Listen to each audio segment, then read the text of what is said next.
Richard Skipper celebrates. Every show is a celebration.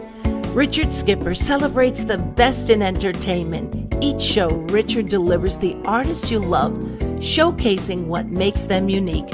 Never gossipy. The antidote to a sometimes hectic world.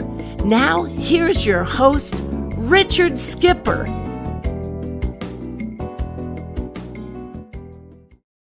Happy Monday, everyone, and welcome to the latest edition of Richard Skipper Celebrates. For those of you who are here for the first time, welcome. My show is all about celebrating. It's about celebrating life, celebrating art, celebrating artists, celebrating authors, like our dear guest today, Michael Colby, but he's much more than an author. He is a writer. He is a songwriter. He is a friend. And there's so much to unravel. I'm going to get him on screen right away because, I've often said that it's great to celebrate great artists. It's even greater when that great artist happens to be a friend. And Michael and I have known each other a very long time. And we even scheduled this show.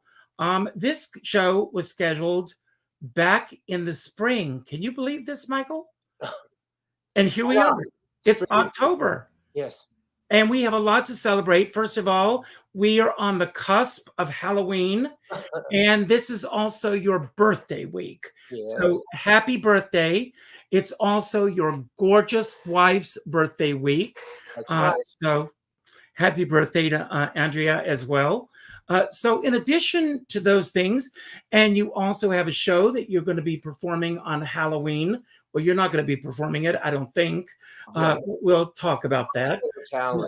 So you've got a lot to celebrate this week. But in addition to those things, what else are you celebrating right now?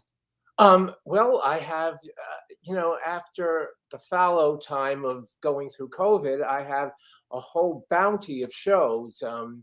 Mrs. McThing for Halloween, Ludlow Ladd for Christmas, and several other shows afterwards. And Maureen Taylor, who did a tribute to my songs, is having a CD coming out. And I'm so glad we're finally together. We've known each other since we used to hang out with the Flintstones. That's true. That's true. And Maureen Taylor, if she's watching, I want to see her in your seat very, very soon. She's one of my favorite people and a fellow Aquarian. So we've got to get her here. You bring up COVID. I mean, we've all come through this right now.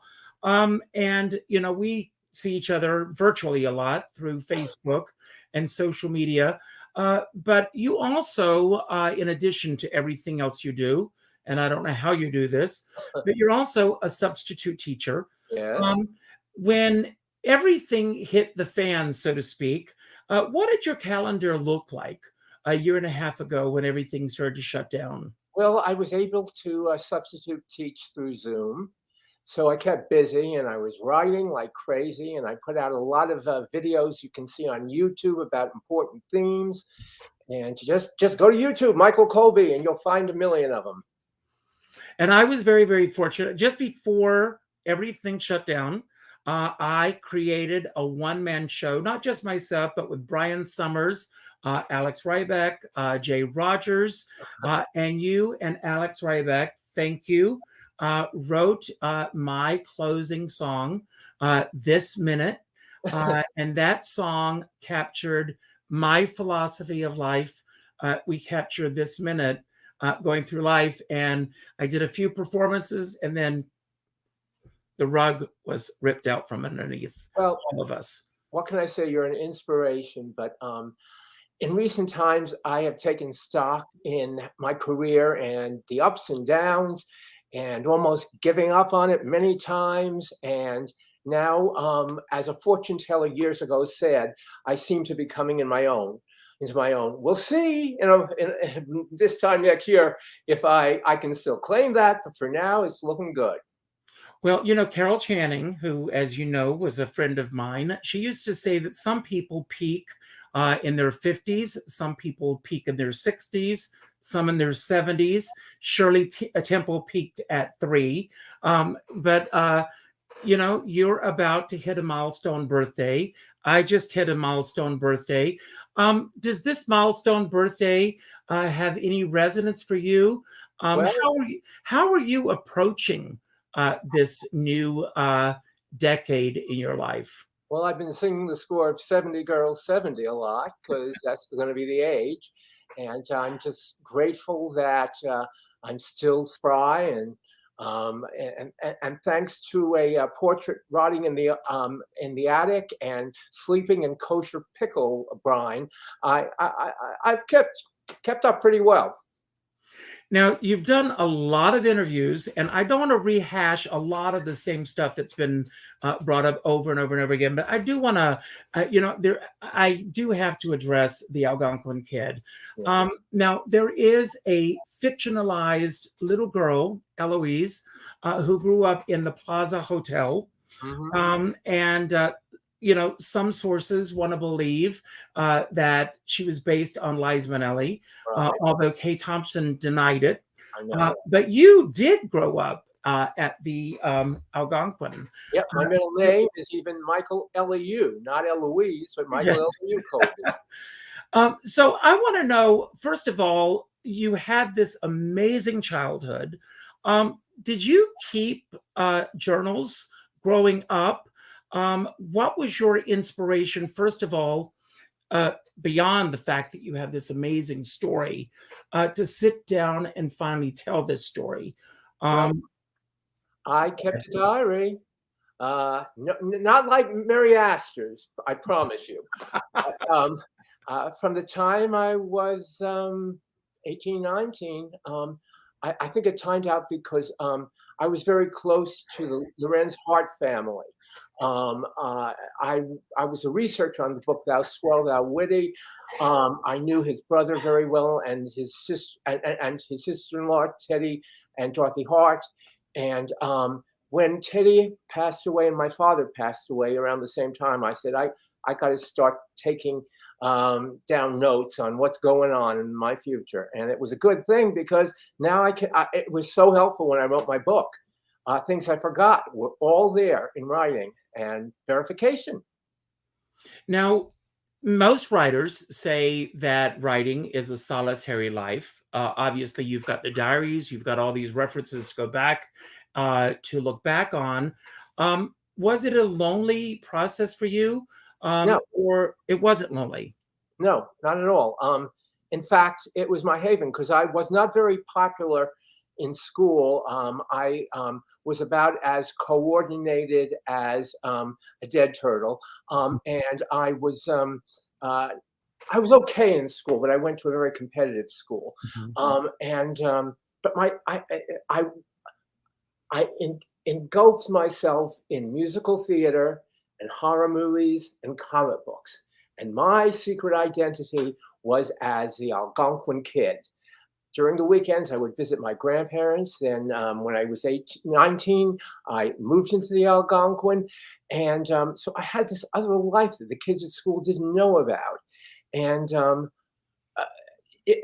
it's kind of crazy, but my first report card, before I even knew what the Algonquin was all about, the teacher said, Michael loves to dress up and put on plays. His knowledge of stories is uncanny. So my grandfather had a choice of buying the Pittsburgh Pirates or the Algonquin Hotel, and Bing Crosby outbid him on the Pittsburgh Pirates. And just my luck, because I was lousy at sports and I was good with theater.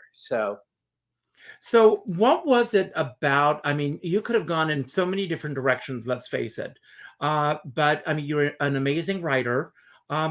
what was it about this world that drew you in so much? Obviously, as you said on the report card, your teachers knew that you had this gift for writing, and you are a brilliant writer. But what was it that pulled you in? Well, I was doing what comes naturally. I always had this facility to write lyrics and poetry. And when that was the one thing in school that when we had to do poetry as an assignment, we were putting together a compendium of poems. Everyone wanted to be on my team. And when lyrics had to be written for special occasions, I was the go-to person. So, and I mean, I would just surround myself with show music, and my particular favorites were Lorenz Hart and E.Y. Harburg, who are tremendous influences on Mrs. McThing. Actually, I knew Mary Chase, who wrote Harvey, and Mrs. McThing was her second most popular play. And when I was a kid, Mary Chase, who always stayed at the Algonquin, she was staying there when she wrote Harvey, as was Tennessee Williams when he wrote The Glass Menagerie, and Harvey beat The Glass Menagerie for the Pulitzer Prize. Which surprised me. You know, when I was doing my research, I was reading that, and that blew my mind. But good people were there. And she used to give me white chocolate bunnies around Easter time that looked like Harvey, which was exotic for a nice Jewish boy. But we kept a relationship through our lives. And she always said she didn't really think Harvey was right for a musical, even though she had been approached. But the show she wanted to do was Mrs. McThing. And people like Judy Holliday had approached her about it. And she wanted E.Y. Harburg to do it. And she came to a reading of a show I wrote based on Ennuy's Time Remembered, which was a vehicle for Helen Hayes. She and Jack Cassidy were there, and she was very impressed. And and Mrs. McThing was another hit for Helen Hayes. I can't tell you, so just the connection was there. And I can't tell you how many people of a certain age have told me that Mrs. McThing was the first Broadway play they saw as a child. So, I mean, Mrs. McThing is going to be done on Halloween and with Craig Bierko. Why don't you tell everyone, and I actually have the artwork here. I'm going to pull this up for just a moment. And while we're bringing this up, tell everyone a little bit about, I love this, about the story of Mrs. McThing. Mrs. McThing was Mary Chase's parable about motherhood. And in the show, there is a very rich woman who wants her son to be perfect. And what he wants to be is a gangster. And they both get their wish. What he does, Howie is a boy. And there's a little girl who's the adopted daughter of a witch. And when he rejects her, her mother puts a spell, and a stick boy who's perfect takes his place, and he is whisked off to a gangster's den where he finds what he wished for isn't everything he thought. And the mother discovers that this perfect boy makes her insecure. But through her motherly sense, she realizes something's wrong. And she tracks after him, and there's this very moving moment. And Mary Chase had Mrs. McThing originally played by two different actresses. For instance, when it was done on Omnibus, the beautiful witch was played by Lee Merriweather. Oh, Mrs. wow. Merriweather, and the ugly witch was played by Beatrice Arthur. And they only came on at the end, and they represented the different sides that a child sees. Sometimes his mother's a witch to him. Sometimes she's like a beautiful fairy princess. And I combined both those sides into one role that's played by Leah Hawking, who was Billy Elliot's mother. and we also have the wonderful Donna English, who Oh, love was her. Dramatist nominated for for oh God, it'll come to me in a minute. But anyway, she's playing the mother, the Helen Hayes role. Ruthless. Ruthless. Yes. And Helen Hayes. I mean, I will. The cast, the original cast was stock full. There was Fred Gwynne, there was Ernest Borgnine making his Broadway debut. There was Irwin Corey. There was Jules Munchin. There was Brandon DeWild, who was Oscar nominated for Shane. There was Lydia Reed, who became Little Hassie on The Real McCoys. It was just an unbelievable cast, and we have an equally unbelievable cast for the reading. So, well, actually, it's a stage reading. It's going to be like sort of encores or musicals in Mufti. Now, I want to go back for a moment. When was the first time that you got one of your productions actually on the board? Okay. And if you can talk about the process of getting it to that position, and was it an easy road for you? Oh no. Okay, so take us there. But it's always, what happened is there was a 13th Street Theater. I worked there. Yeah. And your friend, the late Jim Fradrick, was working on a takeoff of Valentine of Rodgers and Hammerstein musicals. And because of my Rodgers and Hart connection, I was asked, can you come up with a new book and refabric the lyrics? And they promised to do it, and then they decided not to because the artistic director and Jim Fradrick had a falling out. So I didn't give up. My grandparents were my saviors. They made a donation to the Gene Frankel Theater, and that show, North Atlantic, was my first full production. And I had people like Susie Bigelow, who it was her Broadway debut. She was non-equity, and she ended up playing Nellie Forbish at in South Pacific at City Center. I mean at Lincoln Center, and she did the original "I'm going to wash that gray right out of my hair" commercial. And my soubrette was Lori Tan Chin, who went on to be Bloody Mary in the Glenn Close South Pacific and other productions. And now she's starring on Comedy Central and Nora and Aquafina. That's her calling now. If that's Lori, stop her. Lori, you're thinking about me. Anyway, we've been lifetime friends, Lori and I. I love Lori. As I mean, all my theater people are my mishpocha. We have kept in touch. At my my engagement party, which I had on Valentine's Day, because my best known show, Charlotte's Suite, is about a girl born on Valentine's Day.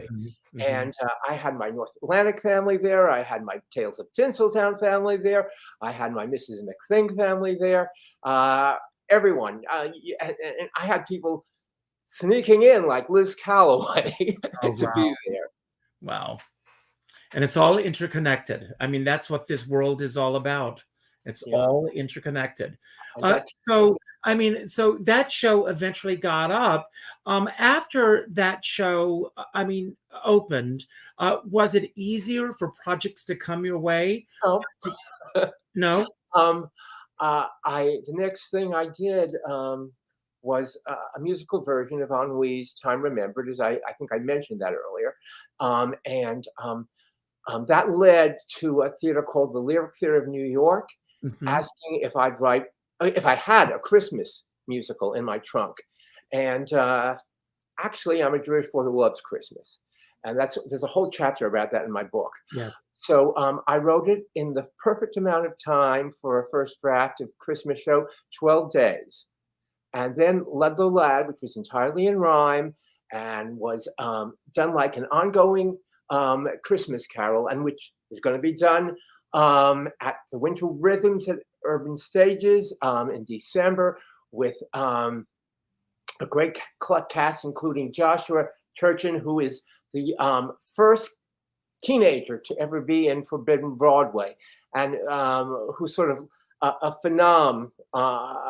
He's just a great performer. Anyway, so Ludlow Ladd went on. It's been done with Kristen Chenoweth. It's been done with Donna Lynn Chaplin, and we're doing it again. And it's always been really well received. And it was so well received, I decided to write a sequel. In that, the title character Ludlow Ladd is a boy who's born on Christmas Eve, and in the sequel, Charlotte Sweet, we meet his future wife, who was born on Valentine's Day.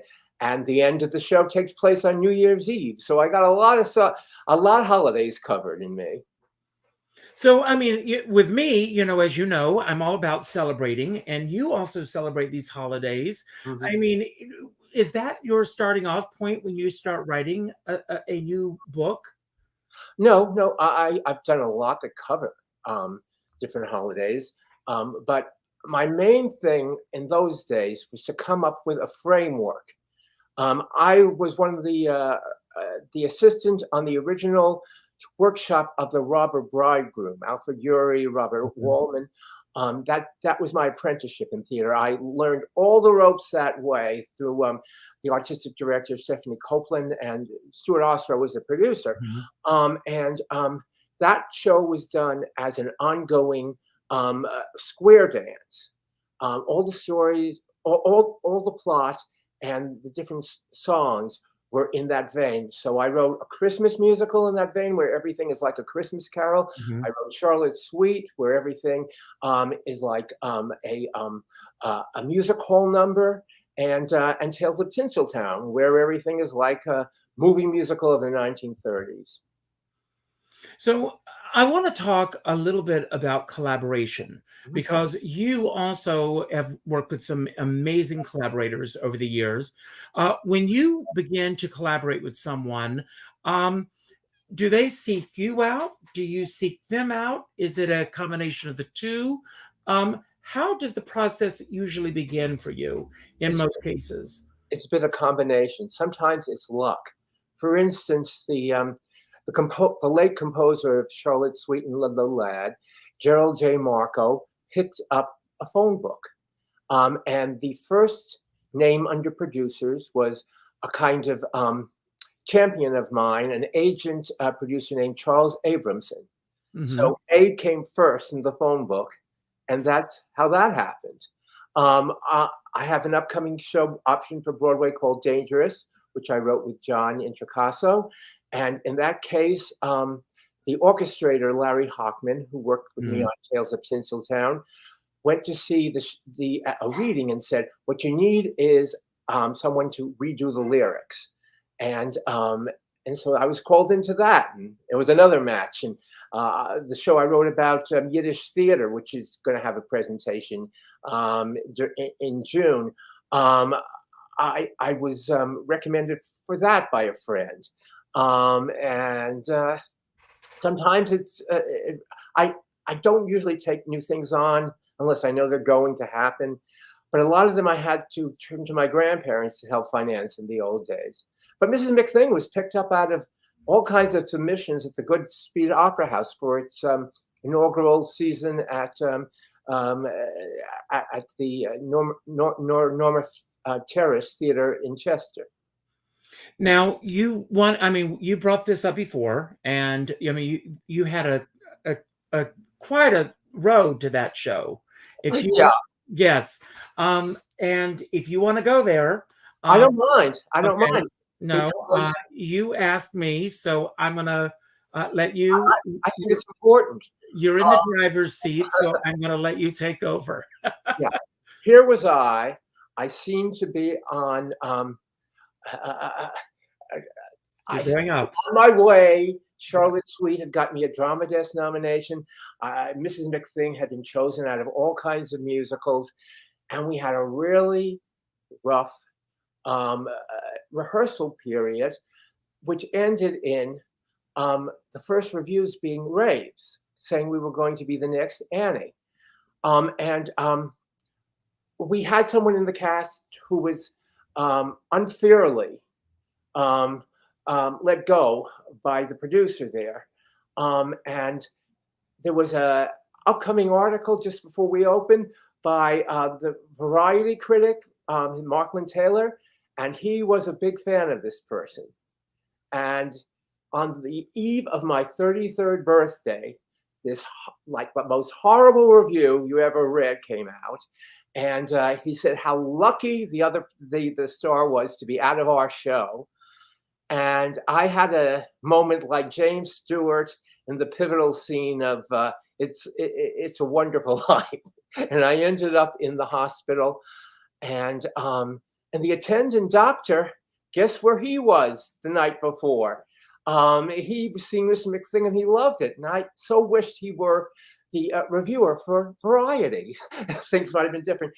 But to pull myself out of that depression, I wrote my next musical, which is one of my favorites, Tales of Tinseltown, which has an all-star, incredible recording. And it was Hollywood Babylon, but it was really my Goodspeed opera experience. And I filtered that, I reset that into musicals that always picked me up when I was depressed, and crazy characters. And though there was a very dark side to the show, it really was, one of my funniest shows. And I feel like you have to pull yourself out of these things. And I've had my ups and downs and other things since then, but I just continued.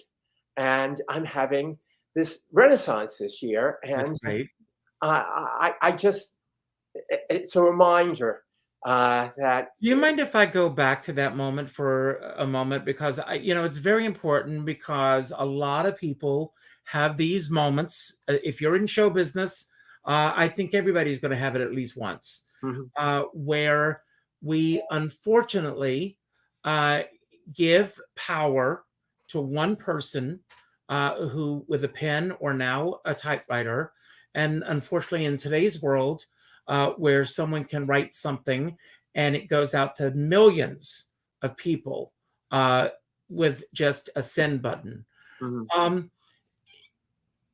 Do you feel, looking back now, that you could have processed now with who you are today, that you would process it differently than you did at that time? I mean, my childhood too was like very two-sided, a really wonderful fairy tale facet with the Algonquin, a very turbulent, angry home life. And I have never regretted it, because I feel like that has been my inspiration. That review led to me writing one of my favorite shows, Tales of Tinseltown. And all of this, I think, is responsible for my creativity. And my creativity, that's why you say, do I feel alone? No, I feel like those characters are coming alive. I feel like I am pulling out of the depression, and I never felt so alive. So you went through this horrendous experience years ago with Mrs. McThing. What brought you back to Mrs. McThing? What brought me back is some of the songs have been performed in cabarets. And as much as anything, I read a recent biography on Mary Chase, and how devastated she was when there was a musical version of Harvey, and it was not well received, and she died soon after. I don't know if it was related, but I certainly could empathize with how she was feeling, and I felt she was so good to me. I needed to go back, and I read the show and its message about what motherhood is and what our relationships with our parents can be, and the fact that the mother is part witch, part beauty, which was like my mother, and I just wanted to get it back out there, and I fell in love with the piece all over again.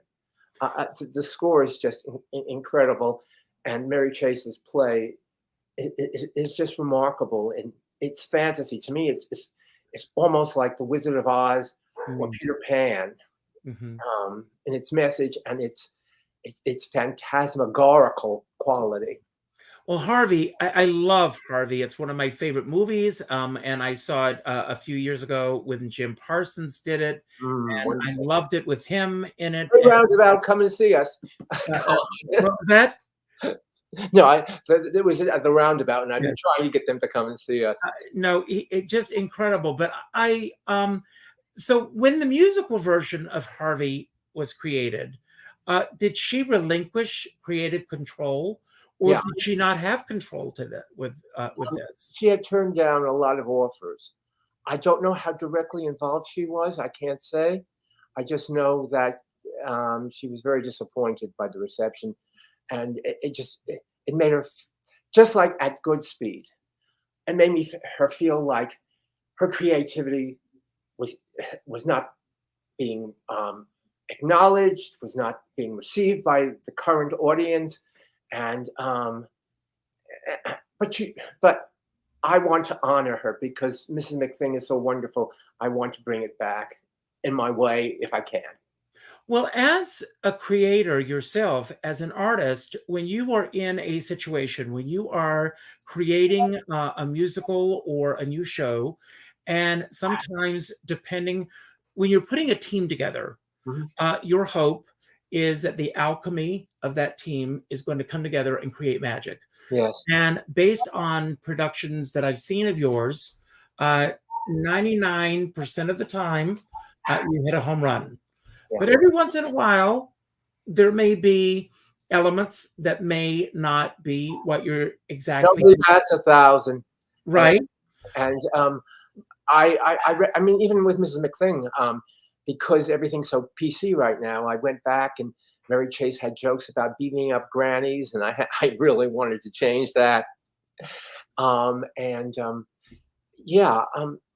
But my question that I wanted to ask you is that when you were working on a project and someone comes into it and they start trying to maneuver or change or manipulate your artistic vision, how do you deal with that?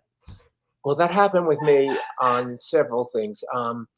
Most in particular with Tales of Tinseltown, where we've done a really incredible showcase with people like Norma Ling, Allison Fraser, Jason Graw, Nat Chandler, and it was all sung and all rhymed. And I realized that it shouldn't have been. It needed to be a book musical. But the director who came in, I don't want to go into all the particulars, but he turned it into a dirge. And he rewrote scenes that I got blamed for. And years later, I revised the script and did it my way, and it was a huge hit in Hollywood. And the album was on 2 best of the year show album lists. So I'm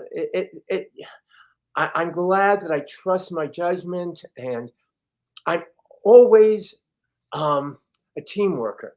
You can ask me to do rewrites. I mean, my director on Mrs. McThing, Karen Carpenter, said she's never seen someone who she asked for a rewrite, and I come back with 10 choices for her. But there are certain deep purposes in my shows that I do not want to lose sight of, and a director can not get that, and you're at the mercy of that. And in most cases, whether or not the shows went the places I thought they should, I mean, a lot of them were options, but there've been a lot of disappointment. I had satisfaction in knowing the shows were done my way. When my grandparents helped me to put on shows, I was happier with the product because I brought in creatives that I knew had the same vision as I did. And it's just such a wonderful thing because it's like a marriage. I may have talents, they may have talents, but when each brings out what's best in the other, it's even better. Well, I mean, you're very fortunate because you do, I like to refer to it as a body of worth. So you do have a body of worth. Mhm. You have all these various shows. Yeah. Oh, I'm sorry, what was that? Installation. Yeah, you have so much product to choose from. How are theaters finding your work now? Is it that you're submitting your work to these theaters, or are they finding you? I mean, I will say this, and kudos to you and to her. You are very, very fortunate that you have someone like Sandy Durrell, who is in your corner, And yeah, who is out there fighting for you and supporting you and singing your praises. Randy God bless her. and and many others. Um, I just am very lucky to have Dorothy Hart was a great champion of mine. And what can I say? It's always great to have those people in your corner. I mean, Linda Emile Burns. I mean, you've got your own cheering section that's going on there all the time for you. I mean, they've done shows celebrating your works at the Triad, for the American Songbook Association, or the American Songbook Society, the Sheet Music Society. What are they called now? I want to get it right. So American Song. Yeah, but how are they? How are theaters finding your work now? Well, they're not. I mean, there is one that's been getting a lot of attention. TADA. They commissioned a show about adoption. The composer on that, Ned Paul Ginsberg, is an adoptive father. And it was so well received that we expanded into a full length that's been done in regional theaters everywhere. And and you know, that's what's one of the great things of theater. The show's about adoption, and we did it during Adoption Month in theater in Virginia, and there was the place was filled with adopted children and with their families, and there was a girl right in front of me, a teenager, and she seemed very uncomfortable at the beginning, and after the show, the parents of this girl came up to me, and they said that their daughter had never been comfortable with being adopted. And after the show, she came up and hugged them and said, "I feel so blessed." And it's just things like that that make it all worthwhile. That's what it's all about. I mean, that's the magic of theater. So you mentioned earlier Karen Carpenter, and I mean, how many productions of yours has she directed? Well, she was actually the stage manager on the original production of Tales of Tinseltown, and she did one other show with me, but this is she did Boynton Beach Club too, which I also wrote with Ned, and that was done successfully at the Surflight Theater, and it's a great team. I just have these wonderful relationships with people. And I'm very blessed, and I've worked with a lot of composers. I mean, I like to say that I am true to my wife, but I'm pretty promiscuous with my. And she's watching. I know she's watching right now. So, so let's go there specifically. Karen comes to you, or you go to her, and you say, "I've got this play. I want you to read it and give me your thoughts on it." She comes back to you. She says, "Mike, I'm sorry." It doesn't usually happen. By the way, there's one other person who's been great to me. She's done tributes. Bobby Horowitz. I just want to let her know I love you too, Bobby. Yes, Bobby Horowitz, who we love dearly. Yes, Andrea says she's definitely watching. So, but when they get involved, how hands-on are you with the production? And are you able to step away for a little bit let them do what they need to do before you step in and start saying, this is actually what I mean by this lyric, or this is how I want to see. That's this. exactly what I do. It's a collaboration. If there's something they don't understand, I explain it to them. If they still have a reason to question it, I come up with backup choices. I don't force anything on them. I mean, sometimes, again, I want to be true to my vision. Mm-hmm. Like when I wrote Charlotte Sweet, again, a stroke of luck. I was looking for a director, and nobody understood the piece. It was all sung, it was all rhymed, it was about a crazy circus of voices, and a high voice soprano becomes addicted to helium balloons.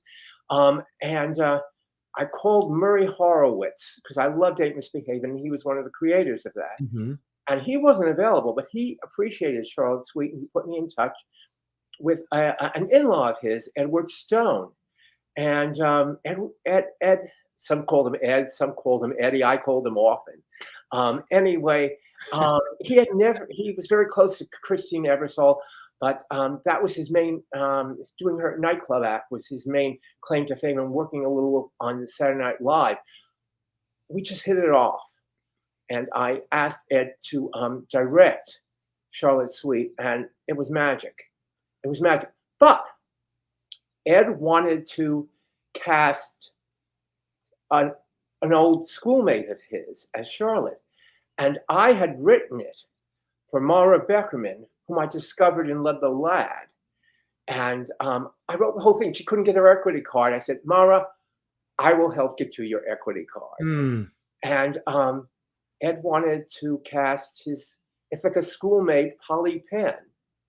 And I said, no. And Ed came to me and he said, look, Murray Horowitz told me I'm the director.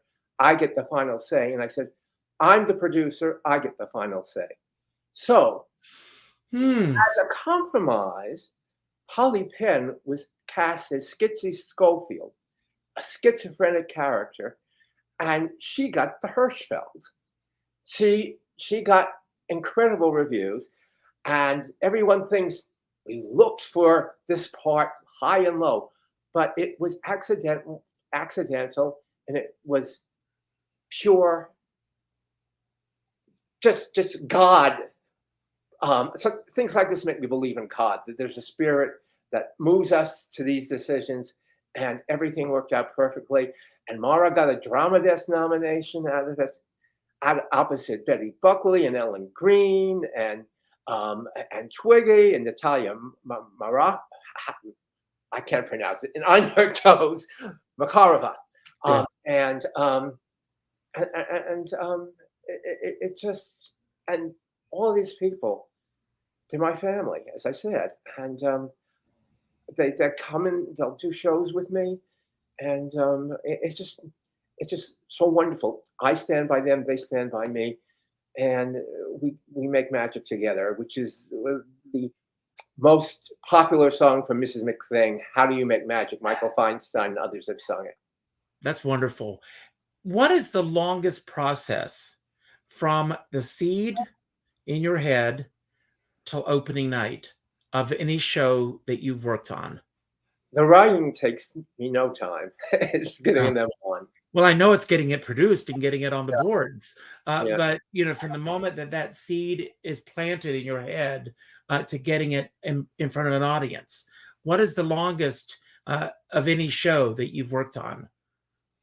Well, let's say Mrs. McThing. It's been a long. And if any of the others come back, like North Atlantic or Charlotte Sweet, well, Charlotte Sweet's been done. But I mean, there are shows that I'd like to see return. One that has been done off and on is Slay It with Music, which is a takeoff on Betty Davis and Joan Crawford, Pot Boilers. And I've had two wonderful presentations of that. One, a showcase, and for one, the material was so attractive that we got Barry Williams to play one of the parts. And that, I've just been very lucky. In that, I had both of the young Sally and young Phyllis from Follies in different productions. Wow. Marty Rolfe and Virginia Sandifer. Well, what is your process And in Tom terms? Wopat did Slave with Music the second time. Wow. What is your process in terms of working? Because right now you've got all these other projects going on right now. As we said, you have a wife, you've got children, you've got how many dogs do you have now? One child, the dogs and children. Yes. The two dogs. And your son just got married. Mhm. Beautiful wedding pictures, by the way. Mazel tov and congratulations. So you've got this wonderful family life. You've got your outside of theater life. What do your students think of when they find out that you've got this life in the theater?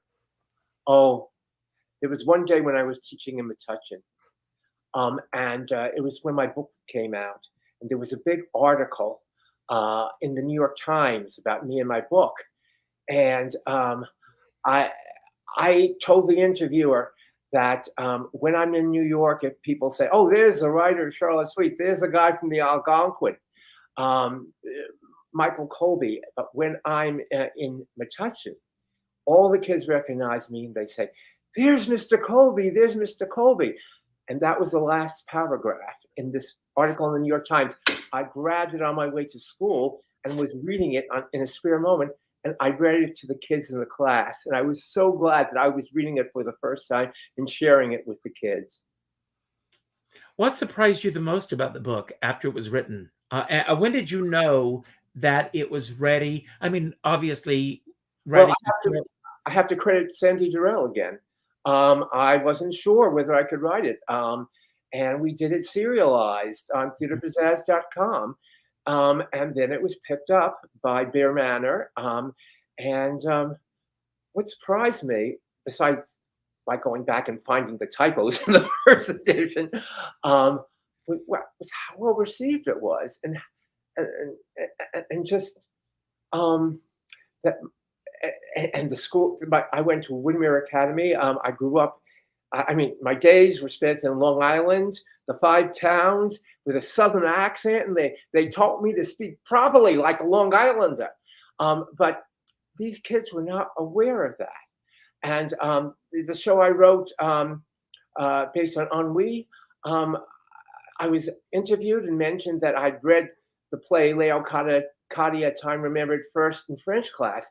And I was at a school reunion, and Madame Jacobus, who never gave me the time of day, came over. "Oh, I read that article when you mentioned me." And you just never know how you're going to be recognized. And coming full circle on things like that, again, it's so rewarding and so gratifying. And I think this would make a great documentary. Has anyone ever approached you about turning this into a documentary? I'm open. Ken Burns, are you listening? The 10-year lunch was about the Algonquin Roundtable, and it won the Oscar. So maybe there's another Oscar winner out there. If just bring me up on www.michaelcolby.com. Well, I mean, I hate to go there, but let's go there for a moment. I mean, the Algonquin Room. I mean, so many wonderful. You're going in the other direction. Okay. Yes. Oh, where did you think I was going to go? Okay, I'll say it. One of my chapters is about how my grandparents may have somehow inspired the Beverly Hillbillies. No, I was not going to go there. You went there. I wasn't going to go there. And the title of the chapter is "You Mean Jed Clampett Was Jewish?" But my grandfather was an oilman from Tennessee, who then moved to Charleston, married my grandmother, and so they were these Southern people who moved to the Algonquin, and they were kind of incongruous. And the creator of the Beverly Hillbillies, Paul Henning, always stayed at the Algonquin. And he has attributed other sources as being inspiration. But my grandfather called my grandmother Granny. And my mother was Renee Mae instead of Ellen Mae. And she was a tomboy. But the pièce de résistance, and the family names were Clampett and Bodine, my family name, my grandfather was Bodney, the difference of an I. But the pièce de résistance was the episode with Phil Silvers, where he tried to sell Jed Clampett the Brooklyn Bridge and the Algonquin Hotel. Yes. and also the White House at one point. Okay, why Yes. not? But I was going to, that was not the direction I was going to go in. Well, it's out in the open in my book. Why not? I was going to go in the direction of the fact that the Oak Room, so many incredible entertainers, many of our friends who are watching have played there. Unfortunately, is no longer an attraction in Cabaret, New York. It must have been heartbreaking for you and your family that it's no longer there. Well,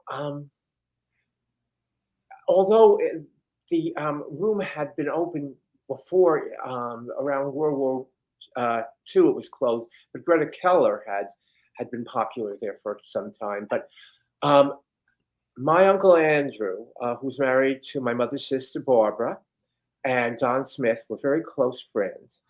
And I used to tag along when they went to see Mabel Mercer, and other up-and-coming people, so like Ann Hampton Calloway, and saw Steve Ross a lot. And they wanted to bring it back. So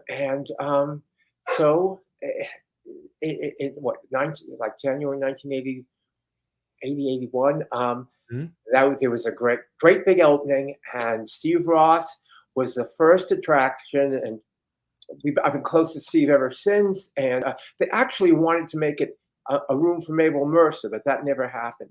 But so many people launched there through Don and my uncle, like Harry Connick and Michael Feinstein, and the list goes on. And it was a very exciting time. Well, Michael, we're going to run out of time. I'm so glad that you said yes to doing this. I hope you had a great time. But before we end, this is my little homage to James Lipton and Inside the Actors Studio. He always ended his show with his questions. I'm not going to ask his questions. I've got some random questions that I have put together for you. And the first question is, what do you most want? What do you want most right now in your life? I want to make a living in the theater. I'm right there with you. I'm just very grateful. I want people to come and see Mrs. McThing and LUDLOW LADD and Dangerous and the other shows that are coming up. And I want them to buy the CD of Maureen Taylor doing Cosmic Connections, the lyrics of Michael Colby. And she's planning on doing a sequel because it was so well received and got her a MAC nomination. Oh, that's wonderful. And you probably have already answered my next question. And you've got a lot to answer on this next question. What are you most grateful for right now at this point in your life? Well, I'm grateful that for the therapist who got me through the hard times, and my wife who got me through the hard times. And you often ask, what would I recommend to people out there, especially in the arts during this hard time? And my philosophy is it's better to have, and this also goes to the investors, it's better to have love and lost in the arts than never to have loved. And the second part is keep your day jobs. Absolutely. What was the best thing about your youth? And so much of it is in this book. Oh, going to the theater. My grandparents took me religiously. Seeing Ethel Merman and Gypsy, I've never seen anything like that in my life. And Robert Preston, The Music Man. And there's and Cabaret, my watershed musical that inspired me, which proved that you can be entertaining and say something important in a musical at the same time. And Anita Gillette was my favorite Sally Bowles. And I will say that 1,000 times, and I'm so grateful that she's my friend these days. Oh, me too. Anita, we love you. When and where have you felt the most comfortable in your life outside the theater? Going to horror movies. That really was a great way to vent. When I used to pal around with kids reading comic books, you can go to Google and look at Michael Colby and Superboy and find my old letters to Superman comics, which I consider the beginning of my literary career. Oh, that's incredible. And, maybe you've already answered this question, but who is the most interesting person that you've ever met? My idol was E.Y. Harburg. Wow. And E.Y. Harburg acknowledged that Larry Hart was the inspiration for his Munchkinland sequence, seeing movies like Love Me Tonight with their rhythmic dialogue. Mary Chase, Dale Wasserman, was another person like Mary Chase who stayed at the Algonquin and asked me to write with him. And when that happens, and I'm not known as the Algonquin Kid, but appreciated for what I can bring to the theater. Absolutely. It's heaven. That's great. What's the most imaginative thing that you have ever done as an adult outside of your writing?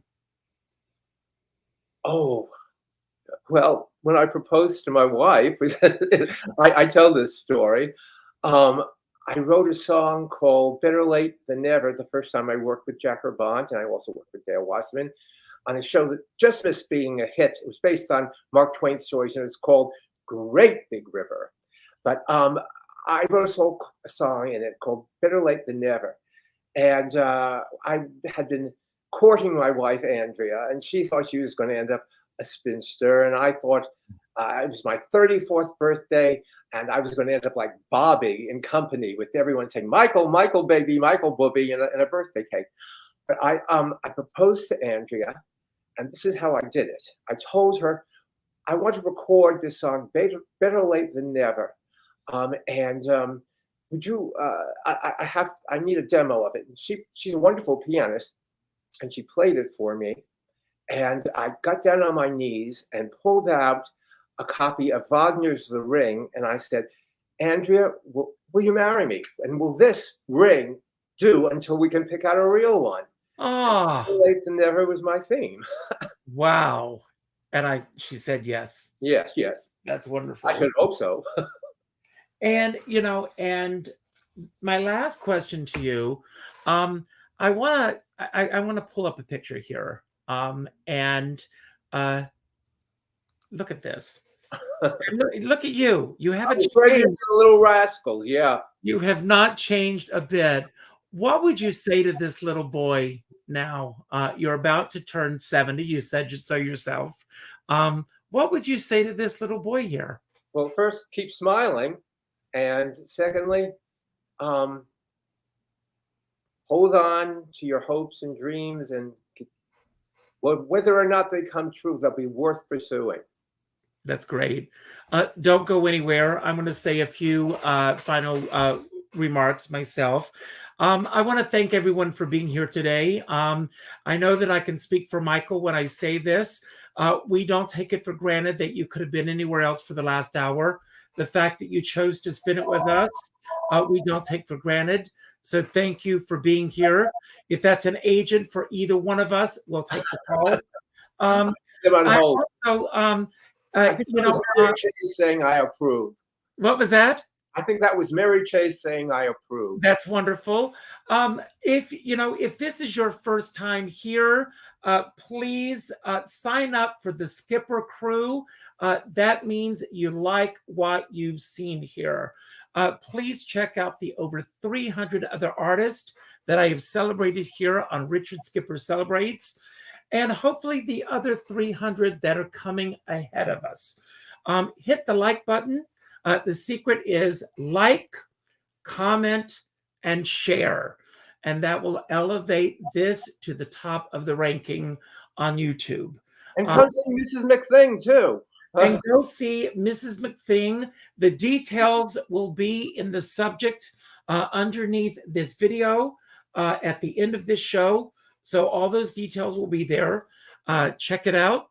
I also tell everyone to go out and do something nice. for somebody else without expecting anything in return, go to your Facebook friends list and go to the, let's say, the 7th name that pops up. And this is what I want you to do. I want you to go to Amazon.com and I want you to order 2 copies of this book. I want you to keep 1 copy for yourself, and I want you to send a copy to the 7th name that pops up, and they will thank you for this. And if you have a copy and bring it to Mrs. McThing, I'll sign it. Take it to Mrs. McThing on Halloween night, and he will treat you. That's no trick. He will treat you to this. So take it and do this. Or do you have? Do you have any copies? Oh, you can get it on Amazon. But do you have any copies handy? I don't want to distract from Mrs. McThing that night. So, I was going to say, come and maybe you can buy a copy that night. No, that is Mrs. McThing night. That night is all about Mrs. McThing. So go and do that night. Cosmic Connections too, or Ludlow Ladd, I might have some on hand. Okay. So we'll get the word out for all of those things. So we'll make sure that we're going to do that. Michael, I'm going to leave the screen and I'm going to give you the final word. So anything that you want to say about anything that we talked about today that you want to build upon, anything that we didn't talk about that you wish we had, or just any final message that you want to give out to anyone who's watching right now. You don't have to worry about how to end this because as soon as you give the kiss goodbye, I will end the show. I'm just so glad we got to be together on one of these, your incredible interviews. Well, thank you so much. And thank you all for watching. Michael, you've got the final word. The stage is all yours. Thank you. As Dottie Shore would say, mwah! Hope to see you soon.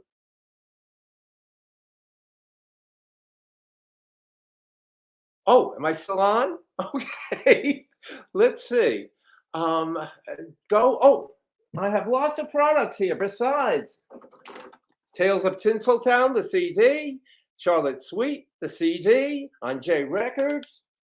I have a letter here from Mary Chase when we were working together on Mrs. McThing.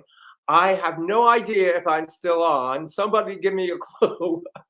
And that's it. Okay. Should I start reciting the Star Spangled Banner or lyrics from Mrs. McThing? How do you make magic?